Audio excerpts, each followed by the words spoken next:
sebagai seorang ahli kating, jangan pernah melakukan sesuatu apabila tidak mendasari dalam aturan perundang-undangan yang ada. Sebagaimana dia amanahkan kembali, saya tegaskan bahwa kewajiban itu adalah dalam rangka dan pemenuhan peraturan perundang-undangan. Inilah yang harus kita ketahui. Inilah coba kita perhatikan di dalam slide ini. Inilah yang harus kita patuhi terkait dengan peraturan perundang-undangan yang ada. Kalau berbicara terkait dengan Undang-Undang 170, saya tidak akan menjelaskan lagi panjang lebar. Karena apa? Ada materinya tersendiri, sudah dijelaskan pemateri sebelumnya.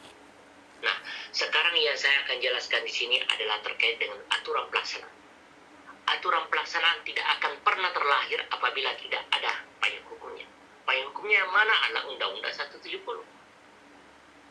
Sebagaimana dalam Undang-Undang 170 dijelaskan di dalam konsiderannya menyatakan bahwa tujuan undang-undang tersebut pertama adalah memberikan perlindungan terhadap tenaga kerja. Jadi undang-undang tersebut memang semata-mata untuk memberikan perlindungan terhadap tenaga kerja. Yang kedua adalah memberikan perlindungan terhadap orang lain. Ya, kadang mungkin ada bertanya, siapa itu orang lain? Orang lain maksudnya di sini adalah orang yang memasuki tempat kerja selain daripada pekerja itu sendiri. Karena sudah ditunjuk tadi memberikan perlindungan terhadap tenaga kerjanya dan orang lain. Orang lain itu adalah selain daripada tenaga. Siapapun yang memasuki tempat kerja itu berhak mendapatkan perlindungan dari pengurus atau pengusaha. Yang berikutnya adalah dalam konsiderannya menyatakan bahwa memberikan perlindungan terhadap sumber-sumber produksi. Berarti baik pada sisi peralatannya maupun pada sumber-sumber produksinya itu merupakan suatu hal yang perlu mendapatkan perlindungan. Nah, itulah hebatnya kalau kita melihat daripada Undang-Undang 170 walaupun pasalnya hanya sedikit sekali, tetapi secara keseluruhan kalau kita melihat daripada jangkauan daripada Undang-Undang 170 tersebut sangat-sangat luas sekali. Oleh karenanya, saya akan menjelaskan satu persatu terkait dengan aturan pelaksanaan yang berkaitan dengan penggunaan pesawat mekanik yang ada di tempat kerja. Ada 6 poin yang berkaitan dengan penggunaan pesawat mekanik yang ada di tempat kerja kita. Bukan hanya dua ya. Jangan sampai kita menganggap bahwa yang berkaitan dengan penggunaan pesawat mekanik itu hanya 2 saja. Yang saya sebutkan tadi dalam mekanik itu sebenarnya terdiri atas pesawat angkat dan pesawat angkut dan pesawat tenaga dan pesawat produksi. Itu diatur masing-masing kedua permen tersebut. Sekarang yang pertama adalah peraturan yang mengatur tentang 282 terkait dengan klasifikasi jurlas. Ini saya gambarkan secara umum saja ya. Kenapa harus dimasukkan ke dalam penggunaan pesawat mekanik terkait dengan aturan tersebut. Klasifikasi 12 merupakan salah satu klasifikasi yang dimiliki oleh seorang tukang las. Saya sampaikan saja tukang las. Bahkan saya sampaikan tadi yang pertama bahwa awalnya saya itu memulai karir saya sebagai seorang tukang las. Kurang lebih 6 bulan saya mengelas dalam suatu industri perkapalan. Kemudian dipercayakan untuk menjadi supervisor dalam pembuatan pesawat, khususnya untuk pesawat angkut tersebut. Dalam hal ini adalah kapal laut. Pada saat itu ada beberapa yang dibangun pas pada saat saya bekerja pada saat itu. Nah, ini klasifikasi jurlas. Maksudnya adalah bagaimana kaitannya dengan mekanik. Mekanik dalam hal ini adalah pesawat angkut.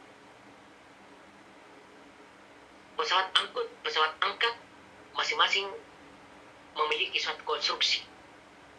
Konstruksinya tidak akan bisa berjalan apabila tidak ada pengelasan di dalamnya. Karena dalam penyambungan-penyambungan baik pada saat pembuatan maupun pada saat reparasi maupun pada saat penggantian atau modifikasi daripada pesawat tersebut tidak mungkin kalau tidak ada pengelasan di dalam. Oleh karenanya, kenapa harus diatur seperti ini klasifikasinya? Harus diatur karena apa? Orang yang melakukan pengelasan di situ betul-betul orang yang memiliki suatu lisensi. Lisensi maksudnya apa? Artinya orang yang memiliki kompeten di dalam. Baru dinyatakan kompeten apabila dibuktikan dengan adanya lisensi. Berarti itu melalui suatu penilaian, asesmen. Kemudian dilanjutkan dengan adanya penilaian yang didapatkan, dinyatakan lulus sehingga mendapatkan suatu lisensi. Sehingga hasil daripada apa yang dilakukan nantinya di lapangan itu adalah dijamin bahwa kualitas daripada pengelasan yang dilakukan adalah betul-betul teruji dengan baik. Itu pun juga masih memerlukan yang namanya dengan pengujian-pengujian berupa NDT ataupun pengujian sampai kepada pengujian-pengujian merusak. Itu masih dilanjutkan seperti itu. Apalagi kalau memang tidak memiliki klasifikasi sendiri, itu sama sekali sebelum dimasukkan ke dalam penilaian tersebut itu sudah di-reject, itu sudah dinyatakan tidak bisa, walaupun bagaimana kualitasnya itu tidak, tetap dinyatakan tidak pernah ada, karena itu melanggar peraturan perundang-undangan yang ada. Jadi orang yang berkaitan dengan 282 ini merupakan seperti itu. Berikutnya adalah 292 ya, saya sudah jelaskan tadi 292 terkait dengan K3. Kemudian 495 PJK 3 perusahaan jasa keselamatan dan kesehatan kerja. Nah, ini PJK 3 ini merupakan perusahaan jasa keselamatan kerja. Perlu kita pahami bahwa perusahaan jasa tersebut merupakan mitra kita nantinya ke depan. Sebagai seorang ahli K3, kita harus bermitra dengan PJK 3. Karena yang melaksanakan nanti pemenuhan kewajiban perusahaan yang ada di tempat kerja kita, pastinya kita berhubungan dengan PJK 3. Dalam melaksanakan pemeriksaan dan pengujian harus berurusan dengan PJK 3. Dalam melaksanakan pembinaan dalam rangka untuk meningkatkan SDM kita berhubungan dengan PJK 3. Dalam rangka audit, melaksanakan audit di tempat kerja berhubungan dengan PJK 3. Oleh karenanya ini merupakan salah satu mitra kita nantinya ke depan. Cuma sebagai seorang ahli K3 itu harus kita jangan terledor di situ. Karena apa?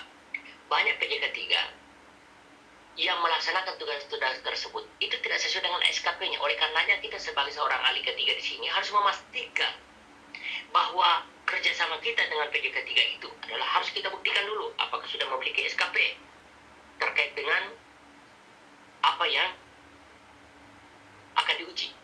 Yang kedua adalah personilnya. Kita harus pastikan apakah masih berlaku personil. Apakah yang datang adalah personilnya betul yang sesuai dengan SKP-nya. Itulah yang harus kita nanti pastikan, karena ini merupakan mitra kita nantinya ke depan. Tetapi jangan sampai orang yang melakukan di situ tidak sesuai dengan fungsinya, asistennya hanya yang dibawa, kemudian tidak kompeten dalam melaksanakan pemeriksaan dan pengujian, kan itu merugikan perusahaan. Oleh karenanya kita harus memastikan seperti itu.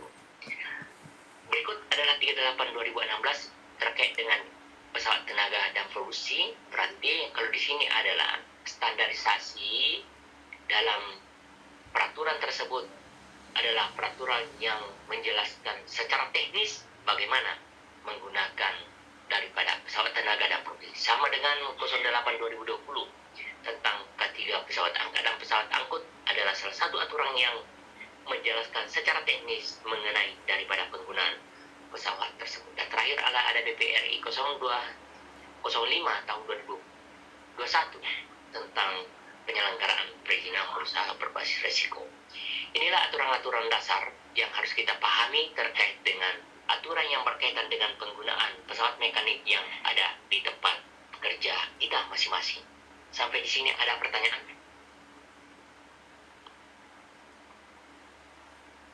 Kalau ada pertanyaan silakan ya, jangan ragu-ragu ya.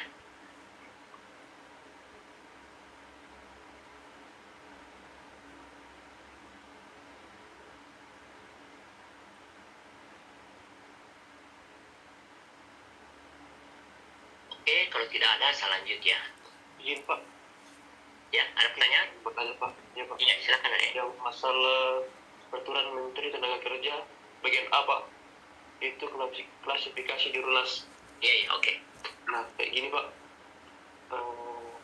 Mungkin ada contoh kasus. Contohnya saya Pak. Iya. Mungkin saya sudah berpengalaman nih Pak dalam bekerja pengelasan itu sampai 6G. Iya betul betul sampai ya. Tapi Pak, saya tidak memiliki lisensi atau sertifikat. Iya. Nah, tapi saya di dipercayakan untuk menyelesaikan pekerjaan tersebut, Pak. Nah, Iya. tiba-tiba terjadi suatu Eksiden. eksiden. Nah, bagaimana tanggapan Bapak seperti itu, Pak? Oke, bagus main, mantap sekali ya. Yang posisi kita sama pada saat itu, saya juga seperti itu awal. Saya juga sebagai tukang las. Cuma saya memang belum sampai ke 6G pada saat itu. Belum sampai 6G, karena apa? Karena memang saya bekerja di masih saya pengelasan bagian render pesawat ya. Pesawat pada saat itu untuk khususnya untuk pengelasan rendernya pada pesawat yang baru pada saat itu, khususnya untuk kapal yang kalau tidak salah dulu yang saya kerjakan lah PT kapal Caraka, di Caraka, kapalnya Caraka pada saat itu 2 unit. Nah, tetapi saya dipercayakan untuk menyelesaikan rendernya 4 buah. Nah, hanya itu yang saya kerjakan pada saat itu. Namun di dalam proses pengelasan apa yang saya sampaikan, sebetulnya saya tidak memiliki lisensi untuk itu, karena memang pada saat itu kita belum paham terkait dengan aturan yang berlaku. Kita belum tahu aturan-aturan berlaku, karena masih banyak kekurangan-kekurangan pada saat itu. Belum ada aturan mengatur terkait dengan lisensi terkait dengan itu. Mungkin memang untuk penerapan pada saat itu ya artinya cuma sejarah. Tapi sekarang kondisinya berbeda. Mulai dari aturan yang pertama, ada aturan yang mengatur di dalam PP 50 tahun 2012 terkait dengan SMK 3. Kemudian terkait dengan aturan yang mengatur tentang 02 82 tersebut. Bahkan kalau kita melihat daripada aturannya sejak 82, bayangkan ini klasifikasi durasi sudah ada.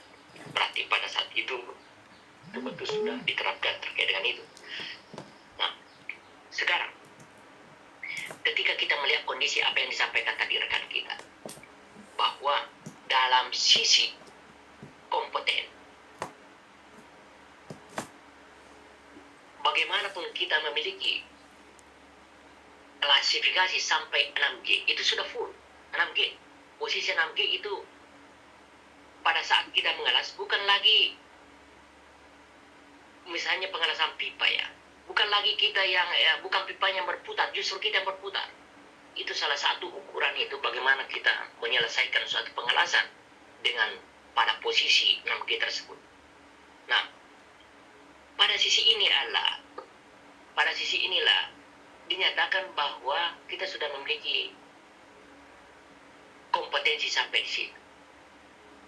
Cuma yang menjadi permasalahannya di sini adalah belum pernah ada lembaga yang mengakui bahwa kita sebetulnya sudah memiliki kualifikasi seperti itu. Belum pernah ada lembaga yang ditunjuk secara sah oleh pemerintah, apakah melalui BNSP, apakah melalui dengan lembaga-lembaga lainnya yang menyatakan bahwa kita sudah kompeten, walaupun faktanya kita sudah melaksanakan posisi tersebut dan dinyatakan layak untuk digunakan. Nah, bagaimana sekiranya kalau ada misalnya tiba-tiba suatu saat terjadi suatu eksiden, misalnya tiba-tiba terjadi peledakan, karena kita misalnya kita mengelas salah satu bejana tekan, terjadi peledakan. Yang pertama dicari adalah lisensinya pasti. Apakah yang melakukan pengelasan ini adalah orang yang sudah kompeten? Pasti jawabannya belum. Kenapa? Yang bisa menyatakan kompeten apabila ada lisensinya sebagai teknisi las. Bagaimana hal seperti itu? Tidak usah khawatir. Kita ini menjalankan perintah sesuai dengan aturan yang berlaku. Artinya, tugas-tugas yang kita berikan, artinya kita patuh kepada atasan yang ada. Tetapi tidak ada salahnya nanti setelah selesai pelatihan ini, kita harus menyampaikan kepada pihak perusahaan bahwa yang benarnya adalah seperti ini. Adalah orang yang melakukan pekerjaan itu adalah harus kita mendapatkan lisensi dulu. Kemudian kita melakukan pekerjaan tersebut.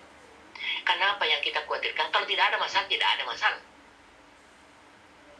Apabila sudah sampai di pengadilan, ya misalnya ada yang korban, misalnya hasil las kita tadi, misalnya berjanda tekan, tiba-tiba meledak, misalnya ada yang korban, pasti yang pertama diminta pertanggungjawaban dulu adalah pihak pengurusnya. Pihak pengurusnya akan dipanggil semua saksi-saksinya. Salah satunya adalah kita, ya karena kita yang mengelas. Jadi kalau terjadi hal yang demikian adalah yang bertanggung jawab sebenarnya adalah dari pihak pengusaha, bukan kita yang melakukan pengelasan itu. Jadi tidak ada masalah. Cuma yang harus kita pastikan di sini adalah harus kita sampaikan kepada pihak perusahaan nantinya. Karena tidak mungkin lagi kita menjadi tukang lasnya nanti di sana sebagai menjadi seorang ahli K3. Tidak mungkin. Artinya, para generasi kita nanti selanjutnya kita menyampaikan bahwa tidak dibenarkan seorang jurulas, teknisi las melaksanakan pengelasan tanpa disertai dengan klasifikasi. Saya sampaikan kembali bahwa tidak ada masalah, tidak ada masalah. Tidak ada peledakan, tidak ada masalah. Tetapi ketika ada masalah, ketika ada peledakan, disitulah timbul masalahnya. Karena apa? Diminta pertanggungjawabannya di depan hakim, diminta semua saksi-saksinya bahwa apakah yang bersangkutan ini memiliki. Ketika sudah dinyatakan bahwa tidak memiliki lisensi untuk itu, yakin saja bahwa pastinya dia masuk penjara. Kita menjadi saksinya. Oleh karenanya, setelah kita menduduki nanti jabatan sebagai seorang Liga 3, yang pertama kita rekomendasikan adalah jurulas harus memiliki sertifikasi terkait dengan itu. Dilaksanakan atau tidak bukan jurusan kita, kenapa yang bertanggung jawab sebenarnya adalah dari pihak pengurus atau dari pihak perusahaan itu sendiri. Saya kira demikian adanya. Terima kasih, Pak. Oke. Berikut, di sini kalau ini hanya saya gambarkan secara sekilas saja. Jangan sampai nanti suatu saat kita mencari di internet. Misalnya kita mencari peraturan terkait dengan pesawat angkat dan pesawat angkut. Bisa ada di sini 2 permen, 1 Kepmen yang dinyatakan tidak berlaku setelah keluarnya 08 tahun 2020. Yang saya khawatirkan, jangan sampai nanti kita mencari yang peraturan yang mengatur tentang penggunaan pesawat angkat dan pesawat angkut yang kita dapatkan adalah Permenaker 05 tahun 1985. Ini dinyatakan tidak berlaku lagi setelah keluarnya Permenaker 08 tahun 2020. 2 permen, 1 Kepmen. Pertama, Permenaker 05 Delpang 5, kemudian Permenaker 09 2010, kemudian Kepmenaker 452 tentang pemakaian pesawat angkut jenis rental. Itu dinyatakan tidak berlaku lagi ya. Jangan sampai nanti kita mencari di internet, ketika kita mendapatkan seperti itu, kita abaikan karena itu sudah tidak berlaku lagi. Yang berlaku sekarang hanya satu saja, 08 tahun 2020.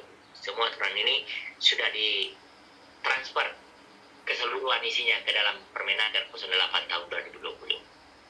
Disatukan. Gitu ya.